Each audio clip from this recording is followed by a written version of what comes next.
Hey fantasy fans, welcome back. It's Dan here with TreeBeard Book Reviews. And so what we're going to be doing in this video is I'm going to be going through my quarterly rankings of the books I've read in 2022. So as you guys know, I've changed my ranking system. As you can see, I have my ranks here from stunning all the way down to DNF. It's kind of like a tier list. And I've been, ranking books on this system for this year and a little bit at the end of last year. So this is going to kind of help me place the books that I've read. So, anyways, if you do like the channel and you're interested in subscribing, please like, comment, and subscribe. I do have a Patreon. If you're interested in becoming a patron, please check out the link below. There's some fun stuff there for patrons and some merch. So yeah, let's get into this list. So what I've done is I've actually ordered this tier list in, from books I read at the beginning of the year and to the most recent. So every book on here I've either talked about in a video or given a rating for. So some of these books did dip into April, but it's about 25 books, quarter of the way through the year. So yeah, so let's kind of get into it. I will kind of come up with some reading stats at the end. I'll probably bring up some visuals too, like some charts and stuff to show you. So yeah, so anyways, guys, let's get started with the Gardens of the Moon. So Gardens of the Moon, if you guys remember, I ranked that pretty highly, and I gave that a TreeBeard seal of approval. I'm going to be moving these around, so when I put them on the list, I'm going to, okay, which did I like more? So, another great book in the month of January is Before They Were Hanged. I did the audiobook with Stephen Pacey. It was so good. And is it better than Malazan or Gardens of the Moon? I'm going to say no. It's just below. It's just below. So the cool thing with this list too, guys, is we're gonna revisit this list, probably back in June or July, and then probably for like third quarter, and then at the end of the year, we're gonna have this big master list of all these books on this tier list. So, okay, so Empire of Silence, that's another seal of approval, and that's gonna go straight to the top of A tier. Absolutely loved that book. It's fantastic. You guys know I like Rocchio. It's been a Rocchio heavy year. Read a lot of Rocchio this year, so yeah. So yeah, seal of approval. It stays there. I might change some of the ratings for some of these now that I've had time to think about them, but yeah, might happen. So Red Rising, we know where that goes. DNF. Should have DNF'd it. It's DNF or F this book. I didn't like Red Rising, obviously. You guys saw my review, and I've got a lot of hate for, not a lot of hate, but people don't like that I don't like Red Rising. So, anyways, moving on to Age of Ash by Daniel Abraham. This is the first book in that Kithmar series. I got this as an arc by NetGalley. I didn't really particularly enjoy this book, as you guys remember. I just didn't like the main character, Alice, and even the supporting characters, they weren't super interesting, not enough to grip me. And this one ended up in D tier as a donate. All right, The Thief of Time, Terry Pratchett. This is actually the first Pratchett I read in 2022. I had a book on, I think it was in, I had it on like deck for like February, and I ended up like just moving my TBR around, and I just couldn't get to like Amazing Maurice, so I'm gonna eventually get to that. So this one was a B tier bookshelf, straight bookshelf. It was really good. It's just there were certain things in this book that there just wasn't enough death in this book, and he took almost more of a backseat than he usually does in his book. So yeah, that is Thief of Time, bookshelf, B tier. All right, so the first S tier, you guys know it, is The Howling Dark by Christopher Rocchio. Absolutely fantastic book. Yeah, nothing wrong with this book at all. It's just Rocchio. He's just an amazing writer. A lot of things happen with Hadrian in this book. It's got much better pacing than Empire of Silence, and I think that's just mainly due to Christopher Rocchio improving his outlining. So yeah, so that is S tier, stunning for Howling Dark. All right, moving along, we got The Last Argument of Kings, another Joe Abercrombie, finishing the First Law trilogy. This one was actually a little bit lower than Last Argument of Kings. This was a B tier, but I actually think I liked it more than The Thief of Time. So I'm going to say it's top of B right now, bookshelf, for The Last Argument of Kings. It's probably the weakest of the three of the series. I don't know why. Like the audiobook narration was fine. I just some parts of the book didn't hit for me, didn't land completely, and I can see like some of the things that he was laying the groundwork that we're gonna see come to fruition in the last or in the Age of Madness, which I have yet to read, which I plan to read. So, the Graveyard Book. Oh, I absolutely love this book. This is one of my top reads. This is a stunning. I haven't done a review for it, and I think I'm going to do a review. I just want to read it again, so because I just absolutely loved it. So I'm gonna give this one. This one was S tier, but is it above Howling Dark? They're so hard to compare because they're so different, and like one's like kind of YA young, like child's book. Howling Dark. I think I'm gonna leave it where it is. That I liked Howling Dark a little bit better than like the Graveyard Book, but it was damn good. Yeah. Okay. So next book is All Systems Red, Murderbot #1. This is okay. I did like an ebook or an audiobook read of this.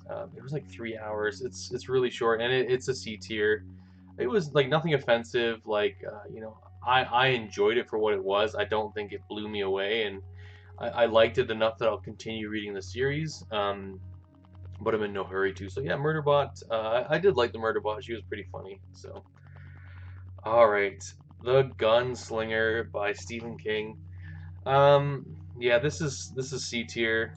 It was okay. And I know everyone said The Gunslinger is like a harder read, or it's not like what the Dark Tower is like representative of. So if you don't like The Gunslinger, you might not keep reading and you might like more The Dark Tower.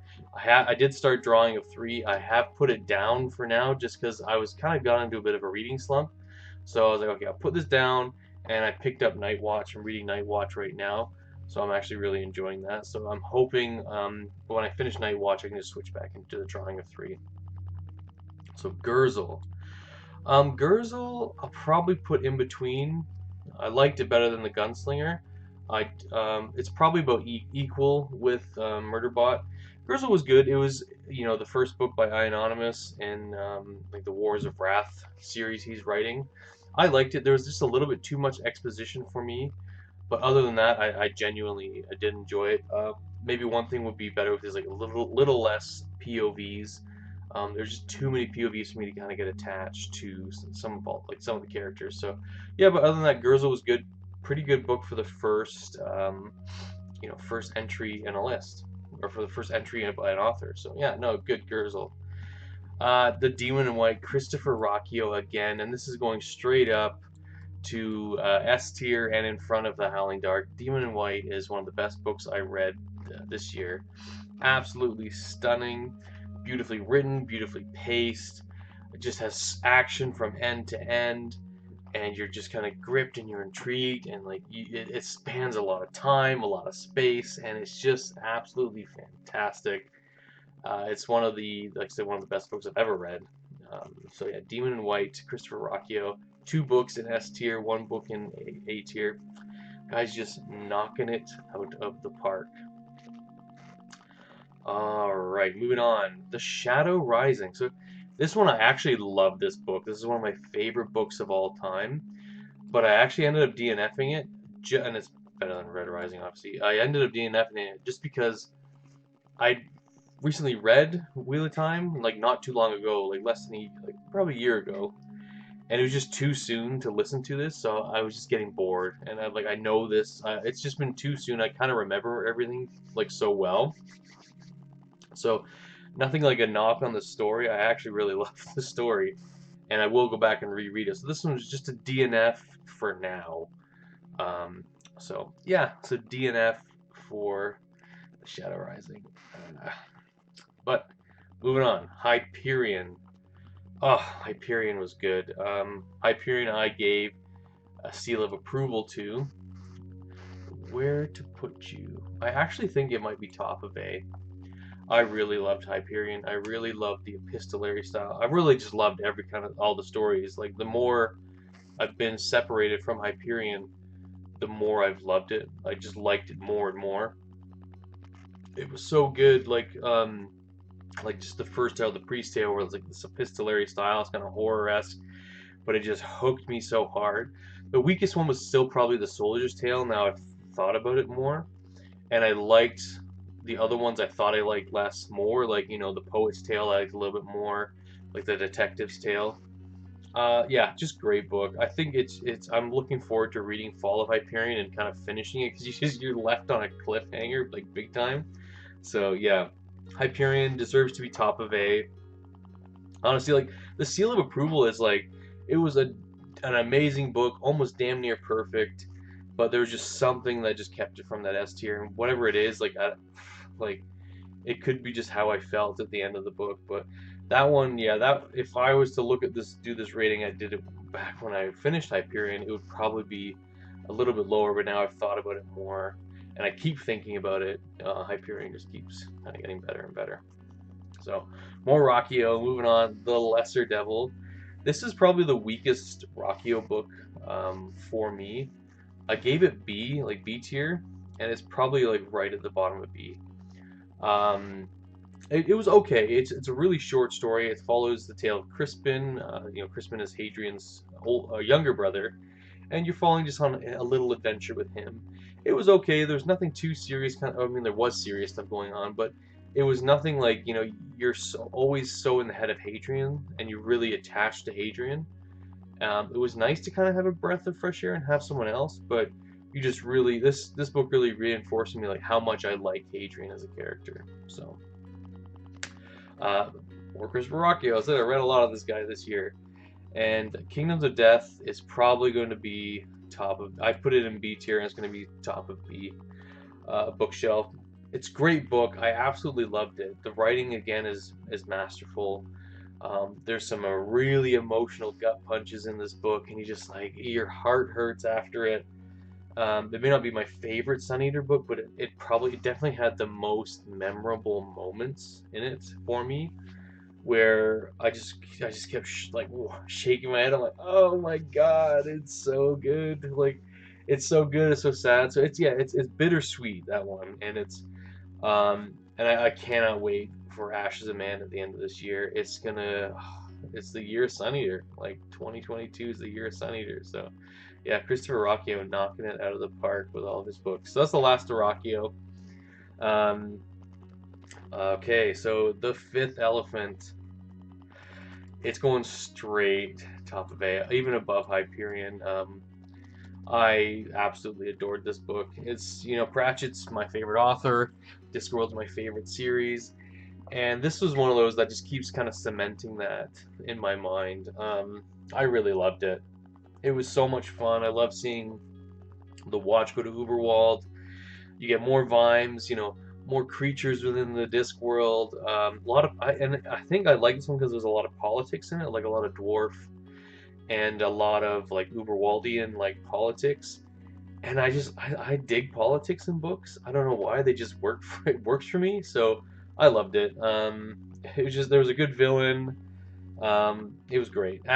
Just fantastic. One of the best watch books. I'm gonna have to rank all my Discworld books. That's gonna be a big list, but we'll get there. We'll get there.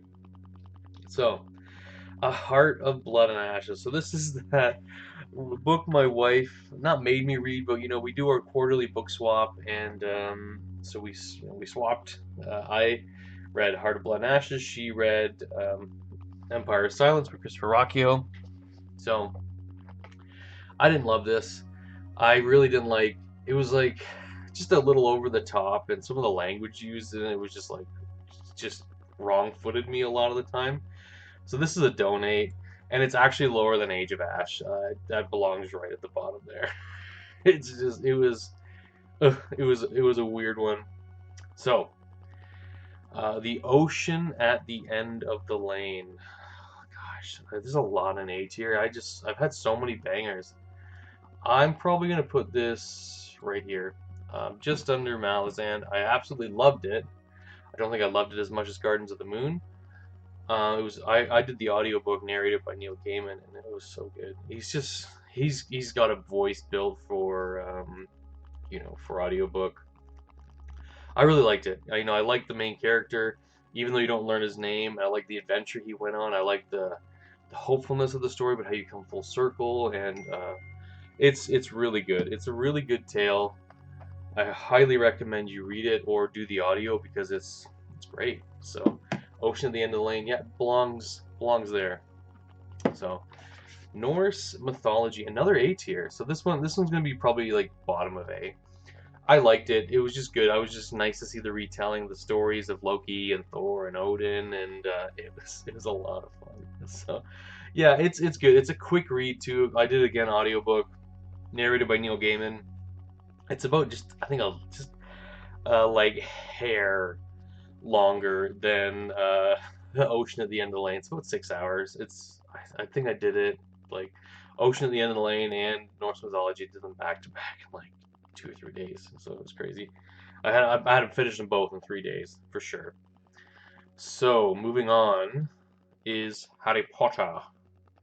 Harry Potter and the Philosopher's Stone. So I listened to this on audiobook.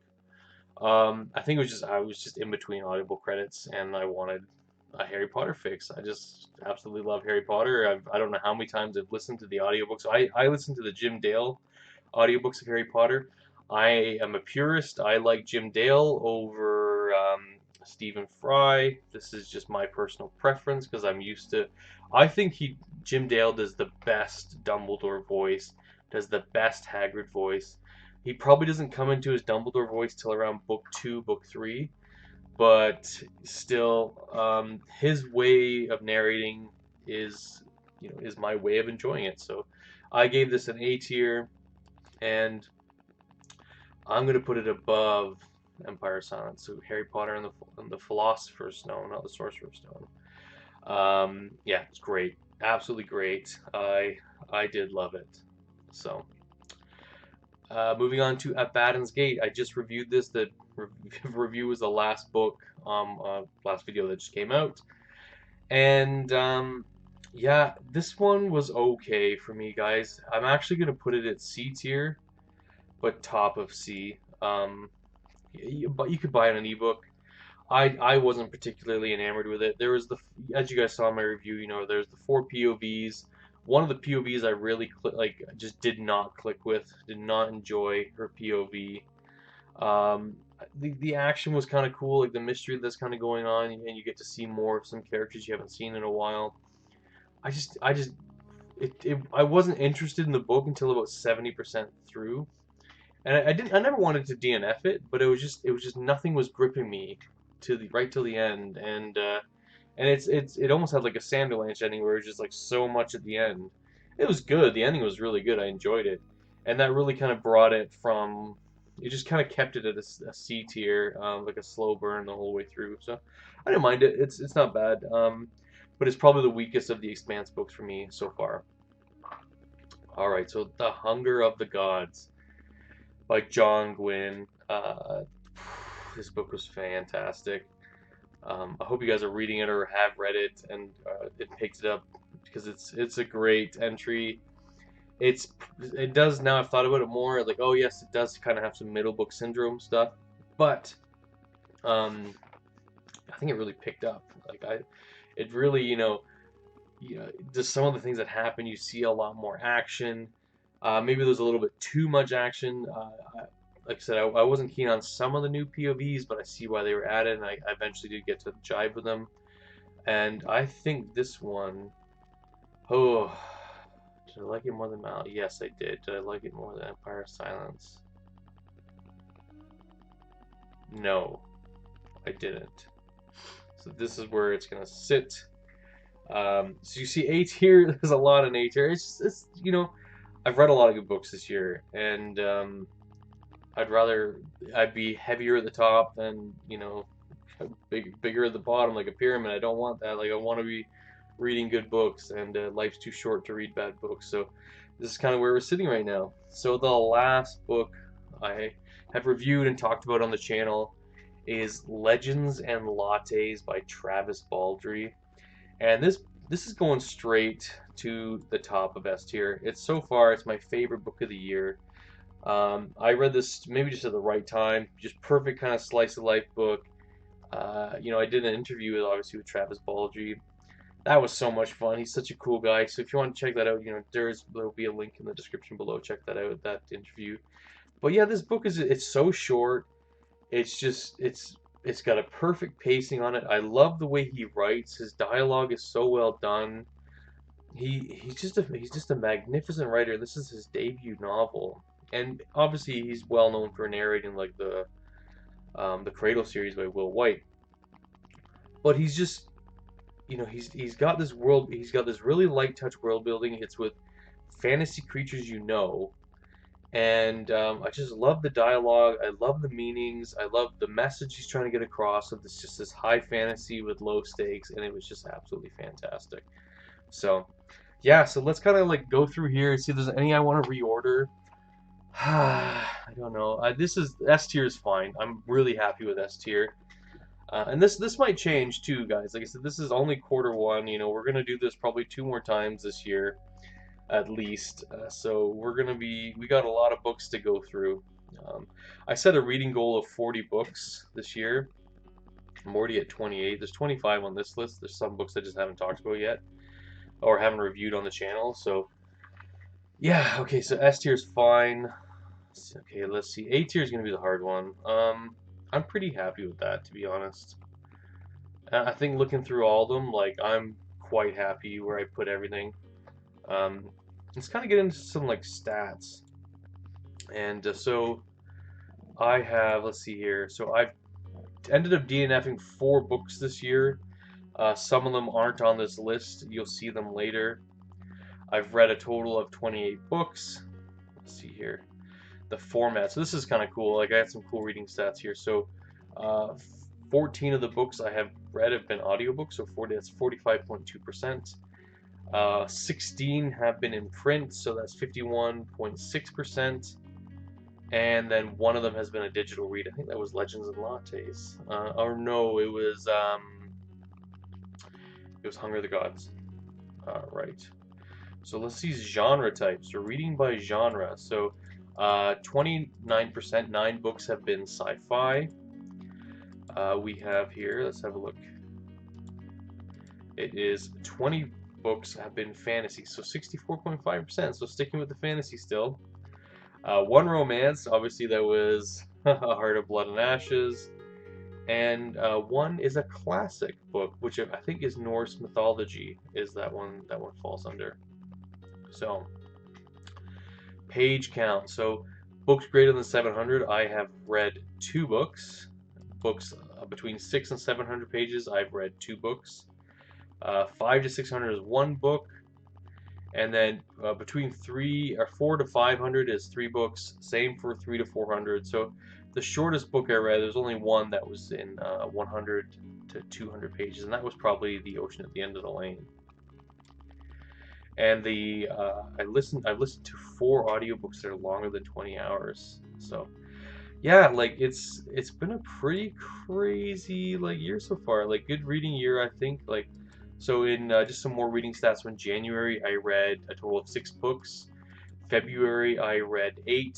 March I have read 9, and so far in April I have read 8 books. Some of them have not been complete reads; they've been DNFs. So they still log this. I log this on a spreadsheet that does all these calculations for me. So anyways, guys, so this is my quarterly tier ranking for the first quarter of 2022. Some great books to come. I hope you enjoyed this video. And again, like I said, if you're interested in the Patreon, that link's below. If you're interested in subscribing, please like, comment, and subscribe. And until the next time, guys, we'll see you later. Cheers.